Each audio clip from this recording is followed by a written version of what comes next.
Welcome to... Oh dear, Mr. Wake. I'm so glad you're here.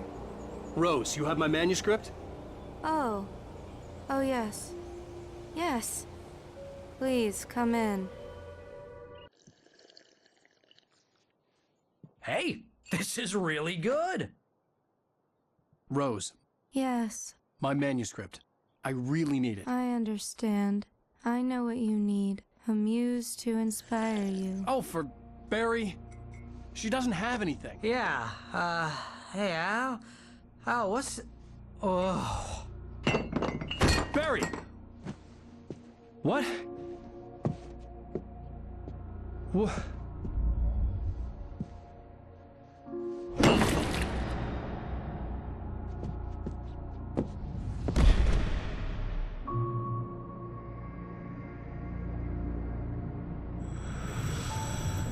It's coming for you, hiding in my barber's skin.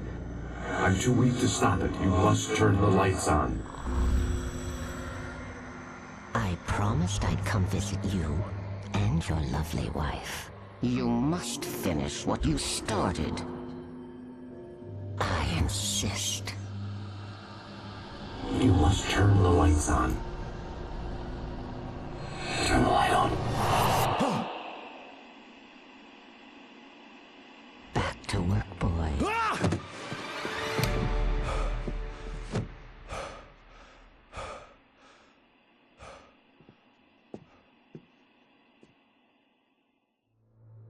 I felt nauseous, hungover. Only anger kept me going. I can't tell reality from dream anymore, but it seems I have an imaginary editor to help me. She's an old woman in a funeral dress. I call her Barbara Jagger. She's very strict. I'm writing faster and faster. My manuscript is being heavily revised. The edits are getting very aggressive, and each day there's less of me and more of her. I hate it, but I know she's right. She promises me I can save Alice this way. She knows more of this than I do. About the complex incantation I'm attempting. About this place. She's worked with another writer under similar circumstances, Thomas Zane. The genre of the story seems to be shifting. It's turning into a horror story. I'm getting close. I can feel it.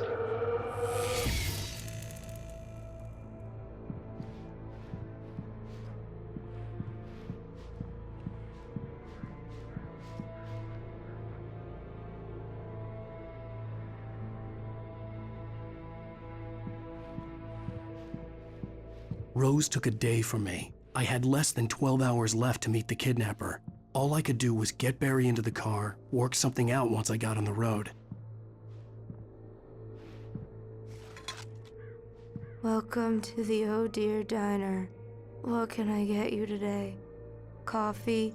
I couldn't work up much hate for Rose. Something had used her to get to me and left its mark.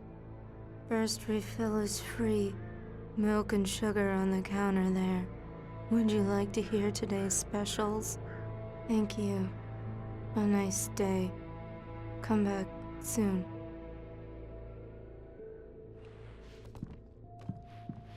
Barry was out of it. He was way too heavy to carry. You're right. I deserve more money. I'm so handsome.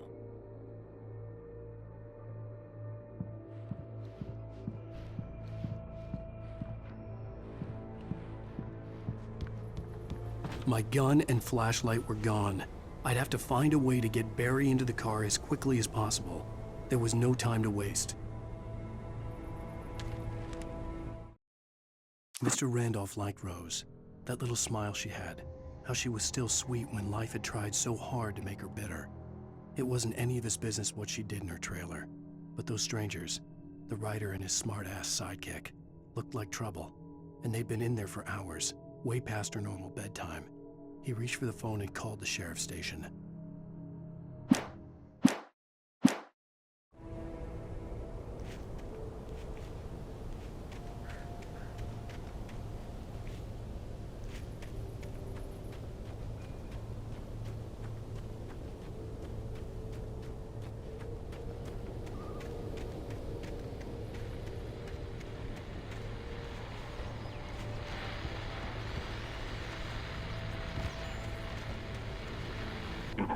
just stepped outside to catch a breath of fresh air. Let me tell you, the weather's getting heavy. Nights like this make me especially glad I'm here talking to you and not home in bed. Once the weather takes a turn like this, I can't sleep at all. It's all tangled bed sheets and dark thoughts, punctuated by the occasional plunge into nightmare. Is it just me? Well, perhaps it is. But I hope I can make the night a little bit easier to get through. Culver, you're on KBF FM. Hey, Pat, it's Walt Snyder. What's on your mind, Walt? Well, I am the way you are, but, well, I can't sleep either, you know?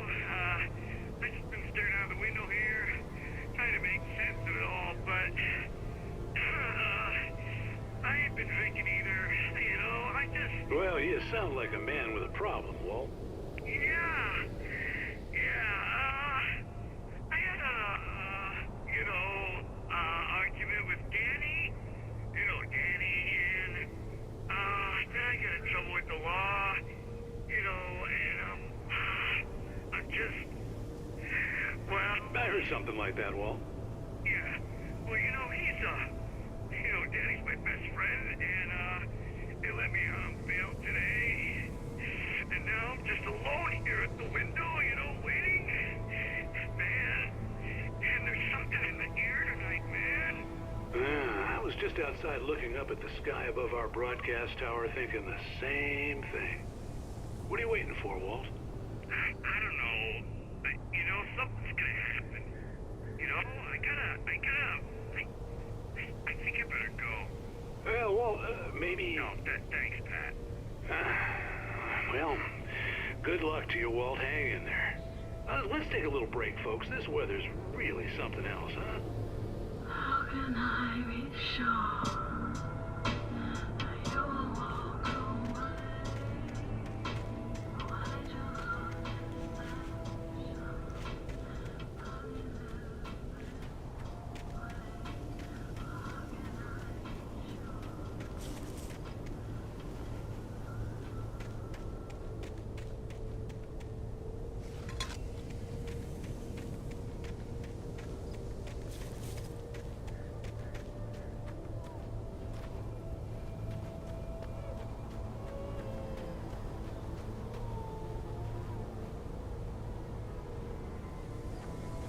Oh, you're gonna get it now. God knows what you've done to that poor girl. This is Agent Nightingale, FBI! Get him up, Hemingway! You're under arrest! You move a muscle, I'll unload right in your goddamn face! Stay right where you are, Spillane!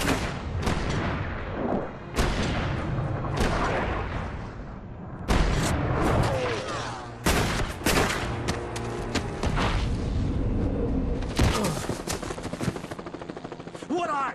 I'm standing right here, you goddamn maniac!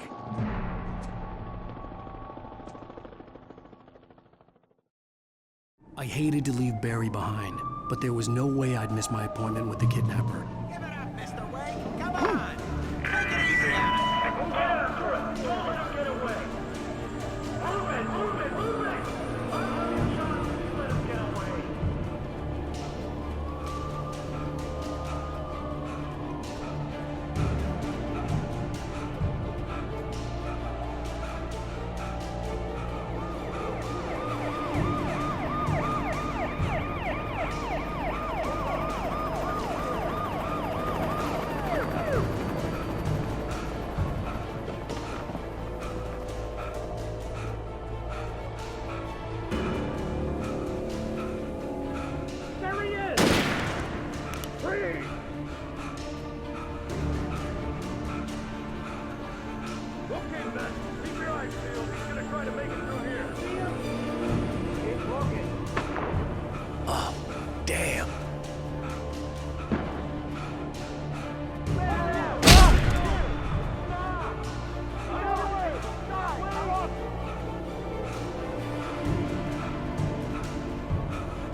For decades, the darkness that wore Barbara Jagger's skin slept fitfully in the dark place that was its home and prison.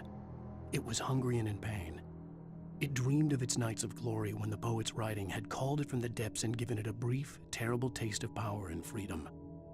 The rock stars had stirred it from the deep sleep the poet had sunk it back to in the end. When it sensed the writer on the ferry, it opened its eyes.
Search the area.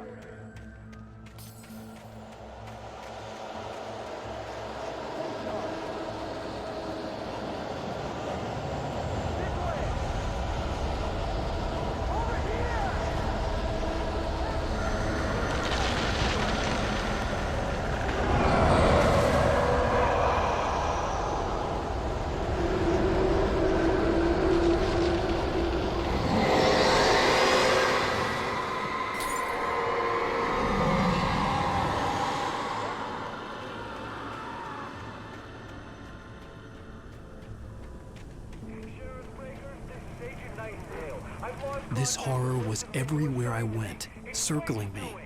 The cops didn't stand a chance. They were after a writer, not a monster. This guy, he wears a tweed jacket. Over. He's the guy we're chasing. If it's not him, who then? Bigfoot? Over. I don't know yet, but I'm not in the habit of jumping to conclusions. That tends to come back and bite you in the ass. Out.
This is James.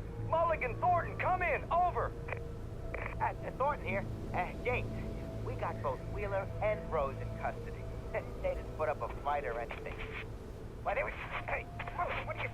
Come on! Sit down and give me that. Jane, Mulligan here. Over. Go ahead, Mulligan. Over. We got Wheeler and Rose here. Wheeler's drunk or hopped up on something. Speaking of which, that Fed had a pretty distinctive whiff of Otis Scotch about him, if you know what I mean. Over. I don't have anything on that, Deputy Mulligan. Over. Well, whatever. Anyway, Rose is just being plain weird here. You better get Doc in to take a look at both. Over. Gotcha. You better get them here quickly. The Fed's gonna want to interview Wheeler. Over. Oh yeah, I bet he does. Looks like they have a lot in common. Mulligan out.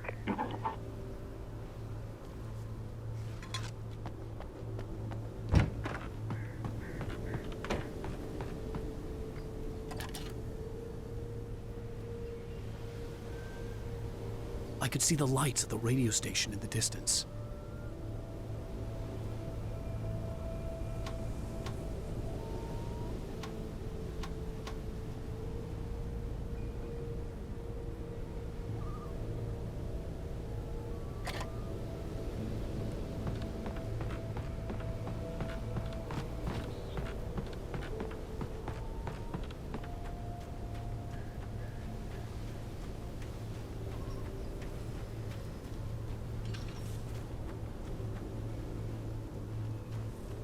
I imagined that the broadcast tower in the distance was part of the local radio station. Maine seemed like a decent guy. Perhaps he could give me directions to the coal mine.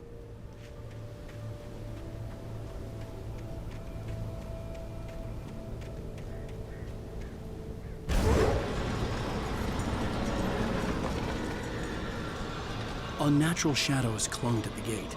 The darkness that was after me was trying to stop me. I wouldn't get through without a light.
It took me a moment to recognize the flashbang grenades.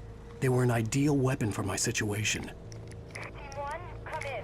Over. Team 1, this is Sheriff Breaker. Report. Over. Team 2, come in. I need a report. Over. Come on, guys. Talk to me. Come in, please. Over.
another call. You're on KBFFM with Pat Maine. It's Milt Peabody, Pat. What's on your mind, Milt? Well, I live near the trailer park, Pat, and there's a big ruckus going on over there. Well, that's just up the road from me, too. What's going on, do you know? I don't know, but there's a bunch of police cars there, lots of sirens, a helicopter buzzing around, and I think I heard some gunshots. Gunshots? Yes, sir, like from a pistol. So can you find out what's going on? Because it's just next door and they're popping off guns there. They're still shooting? No, it was maybe 10-15 minutes ago.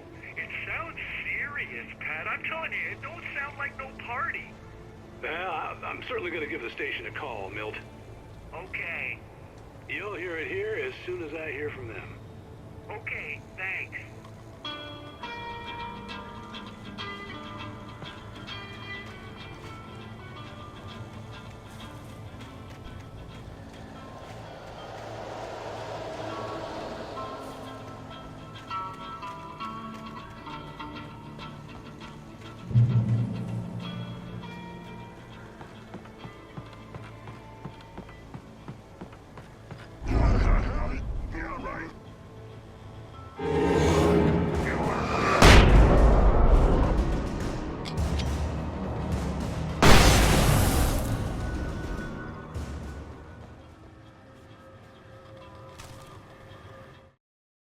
Touched by the dark presence, Rose was lost in a dreamland where everything was drawn in black and gray crayons. The old lady had promised her that all her wishes would come true. She would be Alan Wake's muse. She was smiling so hard it hurt her face. She crushed a bottle full of sleeping pills into the coffee. Deep down inside, she was screaming in terror.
I hope Maine could lend me a car to get to the coal mine.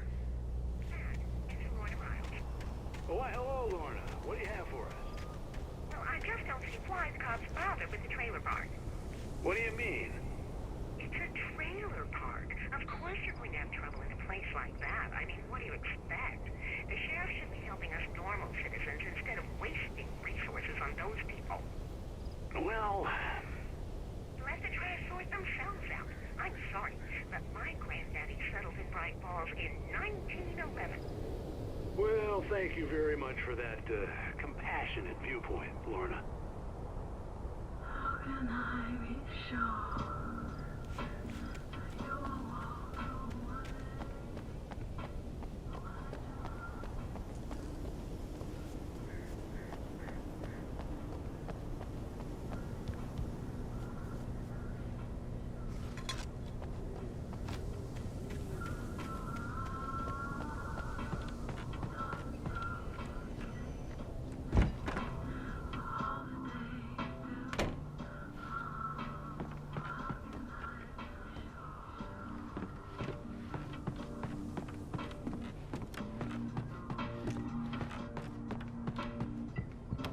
Oh, here's a little surprise.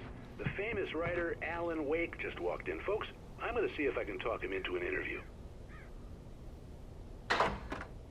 Come on in, Mr. Wake.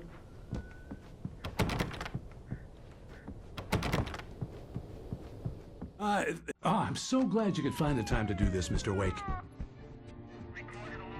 Nowhere to run now, Dan Brown. You back away from me. Don't hurt it. Whoa. Everyone calm down. Put the gun down. We're all friends here, right? Cool your jets, Nightingale. We got him. Judas Priest! What the hell's the matter with you? There's a civilian in there.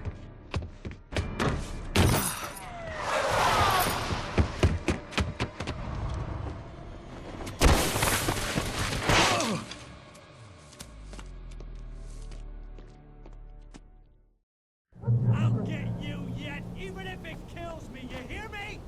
You hear me, H.P. Lovecraft? I had fallen off so many cliffs it was ridiculous. That's what you get for naming a book The Sudden Stop. It was probably good I hadn't had the chance to tell Maine where I was going. I'd have to lose the cops and find my own way to the mine.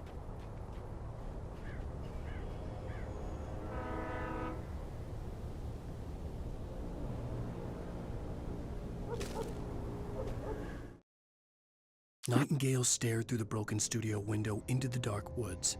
He turned around, started to walk out, but Maine grabbed his arm. "Young man, you almost shot me. You don't shoot off rounds at people like that. What's the matter with you?" Nightingale shook his arm free, marched out. His cheeks burned with rage and humiliation.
Danny had stepped out, but what stumbled back in was something else. Something alien.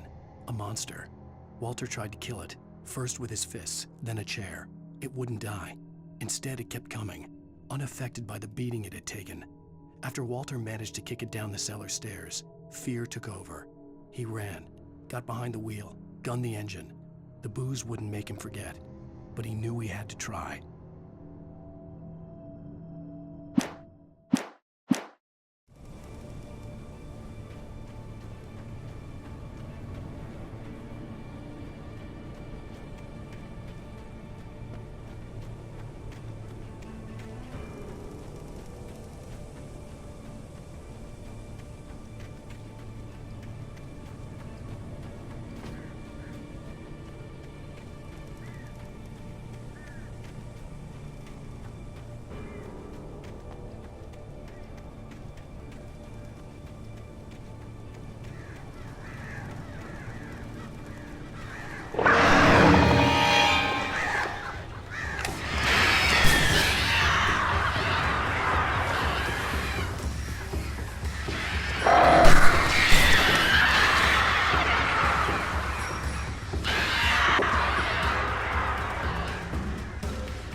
was no sensible reason for the power company's workhouse to be here.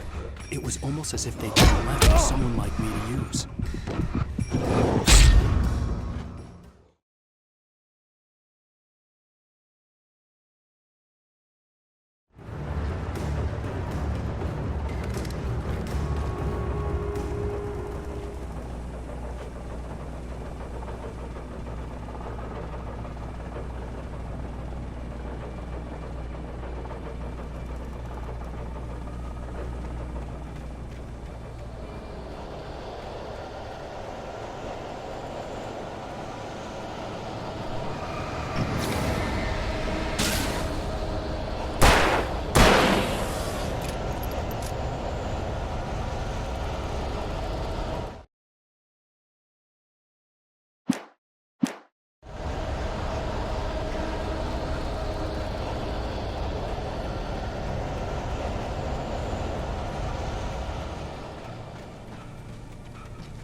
There was no sensible reason for the power company work lights to be here. It was almost as if they'd been left for someone like me to use.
Sarah trusted her gut, and her gut said Agent Nightingale was an asshole.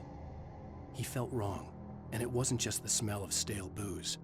It was in the way he flashed his badge, pulled rank, the look in his eyes when he wanted answers. Where was Alan Wake? What was this about an accident? Where was his wife? And most importantly, why did she let Wake go? He wouldn't answer her questions. Federal business was all he'd say.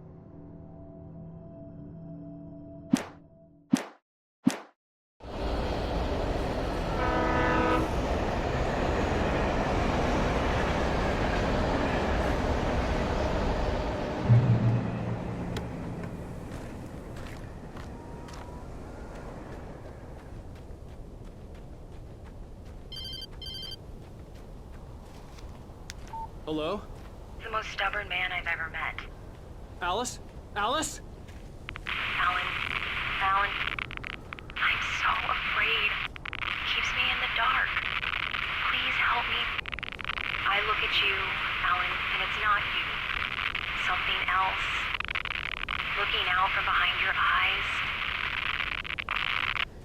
Alice, I'm here. I'm so alone here. It's all gonna go to hell. You need to be careful. Cooperate. The connection had been terrible, but that wasn't the only thing that hadn't been right with the call. She sounded wrong somehow, but she had called me. The pipe wrenched itself loose from the bridge's steel framework. Wrapped in darkness, it floated in midair, twitching. For a moment, I didn't understand what I was looking at. The heavy object lurched at me with impossible force. I threw myself out of the way, but just barely. When I turned my flashlight on it, it shook in a dark rage before it flew at me again.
I could see a railway bridge up ahead, and a warehouse of some sort on the opposite shore.